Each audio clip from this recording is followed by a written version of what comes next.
오늘 우리에게 주시는 하나님의 말씀은 시편 45편 1절부터 4절까지 말씀입니다.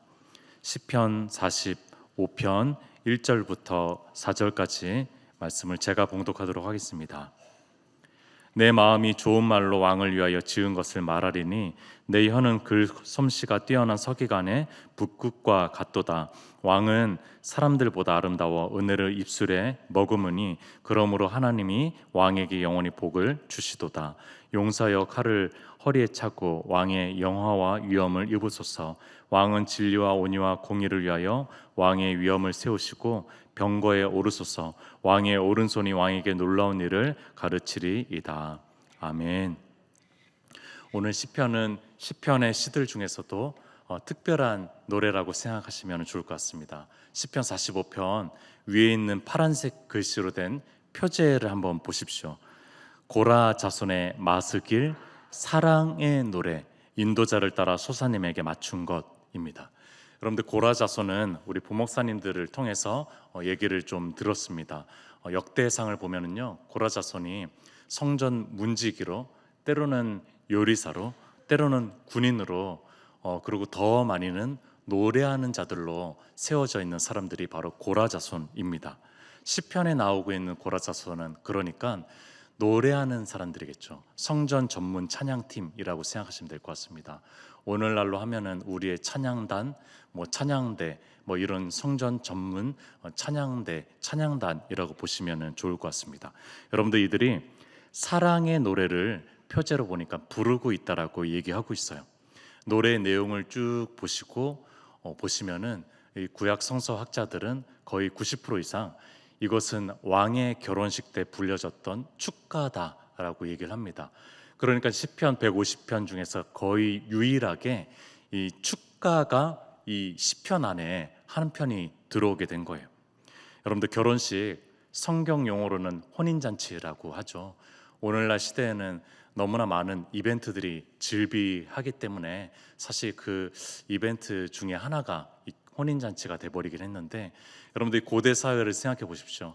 일상에 대단한 이벤트들이 있겠습니까? 많지 않습니다.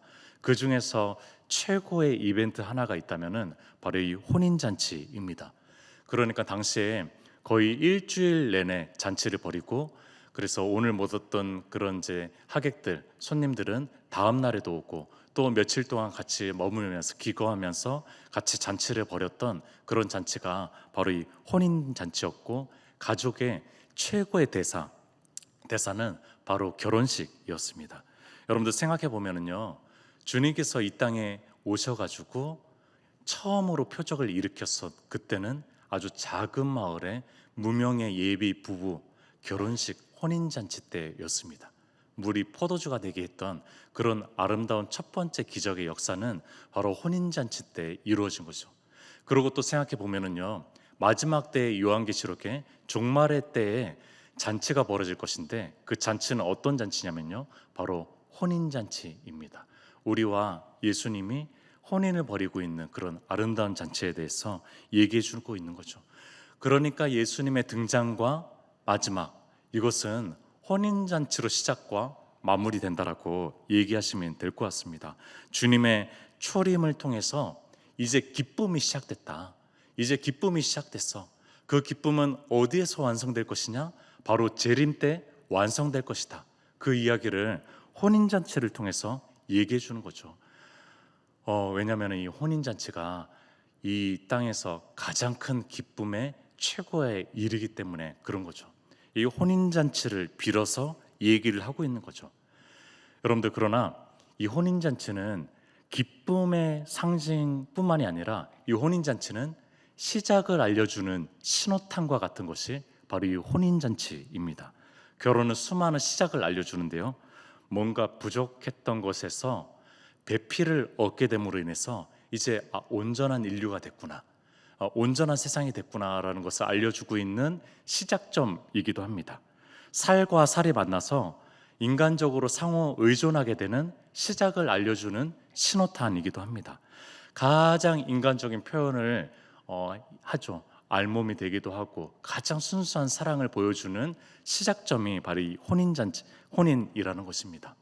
생명을 낳고 기르기 위해서 한 생명이 다른 생명과 연합되는 것, 그 시작을 알려주는 것도 바로 이 결혼입니다. 하나님의 창조가 온전해지고 충만하 번성하기를 원하셨던 그 하나님의 계획이 이루어질 수 있는 신호탄도 바로 이 결혼이라는 것입니다. 그러니까 이 결혼은 모든 것의 시작이 된다는 거예요. 그러니까 이 주님은 이 결혼이라는 시간을 통해서 선한 창조를 시작하시기 원합니다. 그러니까 결혼은요, 여러분들 경사입니다. 그러니까 결혼은 기적입니다. 그러니까 결혼은 은혜입니다. 그러니까 결혼은 감탄이고 환호고 노래라는 것입니다. 그러니까 이제 축가를 부르는 거죠. 이 축가 하나를 그래서 담았던 것 같습니다. 여러분들 여기 왕의 결혼식에 부르는 축가가 놓여져 있습니다. 우리 한번 결혼식 식순을 한번 생각해 볼까요? 이 고대 사회의 결혼식 식순까지는 잘 모르겠습니다. 오늘날 우리 결혼식 식순을 한번 생각해 봅시다. 주례자가 주례를 하죠. 그래서 하나님의 말씀을 전하고 좋은 주옥과 같은 부부가 이렇게 됐기를 원하는 바람들을 말씀을 통해서 전합니다. 그리고 예비 부부가 이제 결혼 그 예물 교환을 하는 시간을 갖고 이제 마지막으로 주례자가 성혼 선언을 하게 되죠. 뭐 여기에서 사실은 마무리가 되어도 되는데 마지막에 피날레로 이제 축가를 기다리는 거죠. 이들에게 정말로 원하고 축복해주고 있는 그런 사람이 나와가지고 축가를 부르는 것을 피날레로 맺으면서 우리는 결혼을 마무리합니다. 여러분도 한번 생각해 보십시오. 왕의 결혼식이니까 왕만 잘 되는 것이 아니라 왕의 나라가 잘 되기를 원하고 왕의 민족이 잘 되기를 원하는 그 마음으로 축가를 부르려고 하는 그 기대감을 가지고 이 하객들이 그것을 기다리면서 이제 어떤 축가가 불려질 것인가 라는 생각을 가지고 아마 기다리고 있는 그런 순간인 것입니다. 여러분들은 저보다 더 많이 결혼식 축가를 들으셨겠죠. 어떤 축가가 기억에 남습니까? 저도 기억에 남는 축가 몇 가지가 있는데 그 중에서 그래도 이제 가장 기억에 남는 축가는 저의 결혼식의 축가입니다. 두 팀이 있었는데 한 팀은 기억이 안 나고 한 팀이 기억이 나는데 제가 청소년 사역을 했을 때 전도사일 때 청소년 사역을 했을 때 제가 결혼을 한다고 하니까 그 귀한 학생들이 청소년 3명이서 자원을 해가지고 자기가 축가를 하겠다라고 얘기를 해서 너무 기특하잖아요. 그리고 저는 이제 믿고 있는 구석이 있었어요. 이 친구들이 노래방에서 굉장히 훈련이 많이 됐던 친구들이거든요. 굉장히 맛깔스럽게 뭐 트로트면 트로트, 뭐 발라드면 발라드 너무 노래를 잘 부르는 친구들이어가지고 너무 잘 부르겠지라는 생각을 가지고 기대감을 가지고 제 아내랑 이렇게 열심히 서서 그 축가팀을 바라봤는데 이들이 이제 이 자리에 처음 서본 거예요. 이런 자리는 큰 무대는 처음 서본 거예요. 무선 마이크를 하나씩 들고 섰는데 벌벌 떨면서 한 소절 한 소절 겨우 진땀을 흘리면서 어떻게 마무리된지 모르고 저도 막 그 보는 내내 너무 이게 좀 힘들더라고요. 그렇게 엉망인 축가는 처음 들어봤어요. 근데 너무 행복했습니다. 너무 행복했고 그 기특한 마음에 역시 이렇게 노래방의 훈련과 이 무대는 좀 다르다라는 것을 많이 느꼈고 기억에 아직도 남고 아내랑 그 추억에 대해서 지금도 계속 얘기하고 있습니다. 여러분들 이 1절 앞부분을요 우리말 성경으로 제가 한번 들려드릴게요. 내가 왕을 위해 아름다운 시를 읊조리게 되니 마음이 떨리지 않을 수 없습니다 라고 우리말 성경은 그렇게 번역을 했습니다. 여러분들 당시 네노라는 고라자손의 성전 찬양 전문팀이 축가팀으로 섰어요. 그런데 이들도 떨리는 거죠. 왕을 축복하기 위해서 이들도 떨리는 마음으로 이 노래를 하고 있고 어떤 마음으로 이 노래를 헌정할까 이 하객들이 다 지켜보니까 굉장히 떨렸던 거죠. 여러분들 그 노래의 내용을 한 2절에서 4절까지만 좀 보도록 하겠습니다. 그 이후에는 왕후 이야기가 나오고 하기 때문에 저는 4절까지만 좀 보려고 합니다. 2절입니다. 왕은 사람들보다 아름다워 은혜를 입술에 머금으니 그러므로 하나님이 왕에게 영원히 복을 주시도다. 여러분들 처음으로 터뜨리는 왕에 대한 그런 헌정의 노래는요 바로 왕의 입술의 말에 대한 찬사입니다. 여러분 뭐니 해도 그러니까 이 말이 중요하다라고 얘기하고 있어요. 사람의 됨됨이와 품격을 얘기해 주는 것은 뭐니 해도 말이다라고 얘기하고 있는 겁니다. 여러분들 최고의 위정자라면은 더 그럴 수 있는 거죠. 그러니까 이 잠언의 지혜자들은 이런 얘기를 합니다. 잠언 13장 2절에 사람은 입의 열매로 인하여 복록을 누리거니와, 그 3절에 입을 지키는 자는 자기의 생명을 보존하나 입술을 크게 벌리는 자에게는 멸망이 오느니라. 잠언 15장 28절에 의인의 마음은 대답할 말을 깊이 생각하여도 악인의 입은 악을 쏟느니라. 잠언 16장 24절에 선한 말은 꿀송이 같아서 마음에 달고 뼈에 양약이 되느니라. 여러분들 이 지혜자들은요, 말에 대해서 아주 심사숙고했고 진지하게 접근합니다. 그렇죠. 이 성경 자체가 말이니까요. 그렇게 접근하지 않았으면 이 성경도 탄생하지 않았겠죠. 여러분들 참 이 작은 입이요, 왜 그렇게 문제를 일으키는지 모르겠어요. 그런 생각을 해봅니다. 베레사부에 그 마리아 언누라고 한 언어장애인들이 제법 있거든요. 근데 그 친구들보다 제가 더 언어장애라는 생각을 해봅니다. 말을 할 줄 알고 소통할 줄 아는 이 입이요, 얼마나 그렇게 소통에 문제를 일으키는지, 얼마나 말하는데 상처를 주고 장애를 일으키는지, 제가 언어장애라니까요. 여러분들 그 언어장애인들이 언어장애가 아니라 제가 언어장애라니까요. 여러분들 놀라웠고 역설적이고 아이러니한 사실 하나, 여러분들 구약에서 가장 말 잘하는 사람이 누군지 아십니까? 바로 모세예요. 근데 이 모세가 언어장애인이라니까요. 여러분들 이 모세가 나는 말이 어눌합니다, 그러니까 그 형 아론을 붙여줄 수밖에 없을 정도로 그 말에 대해서는 취약했고 연약했고 약했던 그 사람이 바로 이 모세라니까요. 근데 이 모세를 통해서 모세 오경을 기록하게 하셨고요, 또 그 요단 동편에서 그 신명기 이 주옥과 같은 하나님의 말씀을 선포하게 하셨다라니까요. 여러분들 아이러니하죠. 말을 잘한다라는 것이 도대체 무엇입니까? 여러분들 말을 주님 안에서 잘 전달한다라는 거, 또 소통한다라는 거, 그것이 도대체 무엇이라는 거예요. 왕의 입술의 말을 칭송하고 있어요. 그렇다면 어떤 말이길래 그런 거냐는 거죠. 여러분들 여기 보니까 은혜를 머금고 있다라는 얘기를 합니다. 여러분들 이 표현이 참 마음에 듭니다. 개역개정의 이 번역가의 표현이 굉장히 마음에 들어요.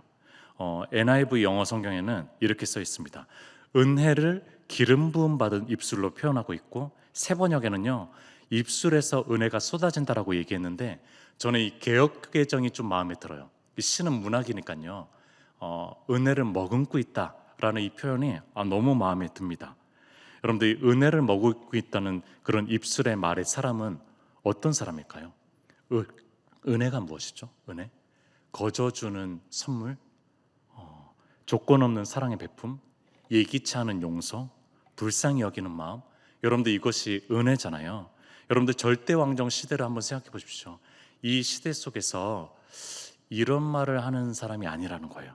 거칠고 함부로 말하는 사람, 감정 기복이 심해서 감정적으로 말하는 사람, 놀리고 비하하는 말을 하는 사람, 부정적이고 절망하는 말을 하는 사람, 세상 욕심과 자기 이익이 가득한 말을 하는 사람, 이런 사람이 아니라고 얘기하는 겁니다.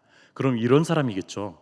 사랑하고 아끼는 말을 하는 사람, 힘을 주고 격려하는 말을 하는 사람, 믿어주고 세워주는 말을 하는 사람, 함께 슬퍼하고 위로해주는 말을 하는 사람, 말을 잘하는 것보다 말을 잘 들어주는 사람. 여러분들 이 사람이 은혜를 머금은 말을 써야할 사람 아닐까요? 축가는 왕이 이런 사람이라고 칭송하고 있는데, 어쩌면은요, 이런 왕이 됐으면 좋겠다라는 바람을 이렇게 넣은 거겠죠. 왜냐하면 축가는 바램을 넣잖아요. 이 부부가 이렇게 살았으면 좋겠다라는 바램을 축가 안에 넣잖아요. 그 사랑의 마음을 담아서 넣잖아요. 그래서 이렇게 얘기하는 거죠. 여러분들 입술, 말만 또 은혜로워서는 안 될 것 같습니다. 그래서 3절, 4절을 좀 볼 건데요. 말만 은혜로우면 또 그 은혜가 안 되죠. 그래서 어떤 내용으로 축하하는지 봅시다. 3절, 용사여 칼을 허리에 차고 왕의 영화와 위엄을 입으소서. 여러분들 이 최고의 위정자인 이 왕에게 영화와 위엄이 필요합니다. 이것이 있어야 돼요. 그냥 말만 은혜롭고 사랑만 베푼다라고 되는 것이 아니라는 거죠. 여러분들 위엄이 있어야 됩니다. 영화가 있어야 됩니다. 그러면 그 위엄이 어디에서부터 나오는지 4절을 보겠습니다. 왕은 진리와 온유와 공의를 위하여 왕의 위엄을 세우시고 병거에 오르소서. 왕의 오른손이 왕에게 놀라운 일을 가르치리이다. 왕이여, 당신은 오른손으로 뭔가 행사해야 됩니다. 뭔가 해야 됩니다. 왕의 위엄을 세우십시오. 병거에 오르십시오. 그러나 어떤 것을 위해서 위엄을 세우셔야 되냐면요, 진리와 온유와 공의를 위해서 세우십시오. 이렇게 얘기하고 있는 것입니다.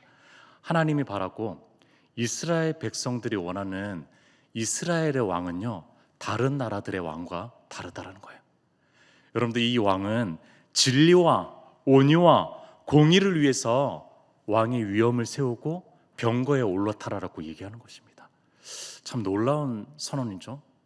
왜냐하면 절대 왕정 시대, 오늘날 시대가 아니라요, 그 오래전 몇천 년 전에 절대 왕정 시대라니까요.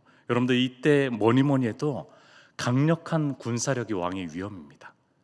추진력 있고 소신 있는 카리스마적 지도력이 왕의 위엄과 영화입니다. 조금은 거짓이 있더라도 효율적으로 통치하는 것이 왕의 위엄과 영화일 수 있습니다. 충분히 자기 이익을 위해서 추구하면서 권력을 이용할 수 있는 시대가 바로 이 절대왕정 시대의 왕의 위치였습니다. 그러나 축가의 메시지는 그렇지 않아요. 여러분들 이 축가가 마치 엄한 스승이 작사를 한 것 같은 느낌이 막 들어요. 제자에게 막 그런 얘기를 하는 것처럼 어쩌면 모르겠어요. 이 왕의 좋은 멘토분이 이것을 쓴 것일 수도 있을 것 같습니다. 그러니까 이미 이건 축가가 아니라 그냥 축가가 아니게 돼버린 거죠. 언중유고를 하게 되는 그런 이 축가를 빌어서 왕을 축복하려고 하지만 왕이 잘 되기를 원하는 소원함을 담아가지고 또 격려하고 세우고 하는 바람들을 축가를 통해서 얘기하고 있는 거죠. 담대한 작사가입니다. 진리, 겸손, 의, 여러분들이 사실 이 세 가지는요, 상호 굉장하게 긴밀하게 연결되어 있는 단어라는 것을 우리는 잘 알고 있습니다. 여러분들 진리가 뭐죠? 하나님으로부터 오는 말씀이 진리입니다. 우리의 생각과 세상 가치와 뜻이 아니라 외부로부터 오는, 하늘로부터 오는 그 음성이 바로 진리라는 것입니다. 세상은 다 요동하고 변화할 수 있지만 그러나 변하지 않는 신실하신 창조자요, 절대자요, 주권자의 음성에서 나오는 말씀, 그것이 바로 진리라는 것입니다. 그것을 들어야 되는 것이 바로 진리죠. 여러분들 그 음성을 들을 수 있는 사람은 겸손할 수 있습니다. 그 음성, 진리 가운데 들을 수 있는 사람은 겸손할 수 있는 가능성이 생긴 사람이에요.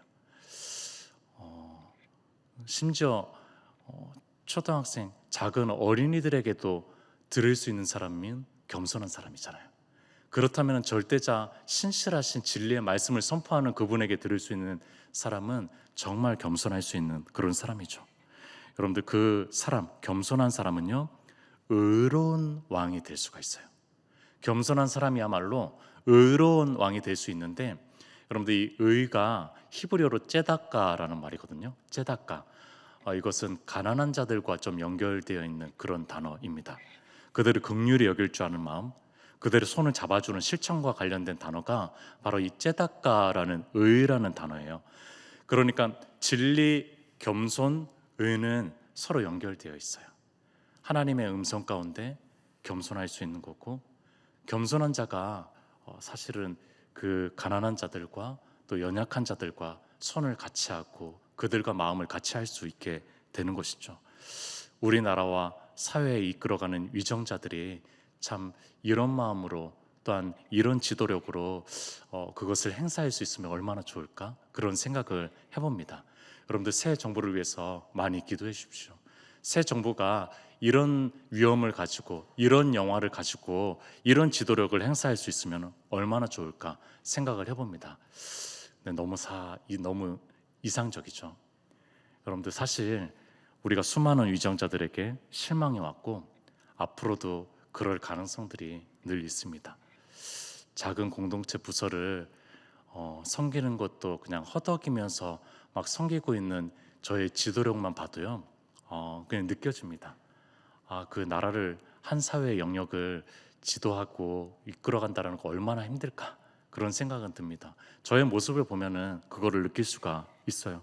여러분들 그래서 이 축가 앞부분을 묵상하면서 느껴지고 깨달아지는 그분은 바로 우리 구주 참된 왕이신 예수 그리스도십니다. 여러분들 이분이 떠올려요. 우리 주님께서 이 땅에 오셔서 얼마나 감사합니까? 여러분들 그분이 왕의 모습을 실제적으로 보여주셔서 얼마나 감사해요. 여러분들 우리에게 복음서가 없었다면은 왕이라는 이 이상적인 것을 실천할 수 있을까라는 아주 그냥 이상에 머무를 수밖에 없는데 복음서가 있어서 그래서 이 왕이 현존하셨고 또 왕이 그 행적을 걸어가셨고 우리와 똑같은 인간으로 그 삶을 사셨고 여러분들 이것이 얼마나 큰 힘과 용기가 되십니까? 주님이 친히 이 땅에 오셨습니다. 주님이 손수 왕의 모습을 보여주셨어요. 그래서 우리가 예수 우리 왕이여, 예수 우리 왕이여 라고 노래하는 거잖아요. 여러분들 이분이 진리의 왕이십니다. 이분이 겸손의 왕이십니다. 이분이 의의 왕이셔요. 여러분들 이 예수 그리스도가 우리의 진정한 왕이십니다.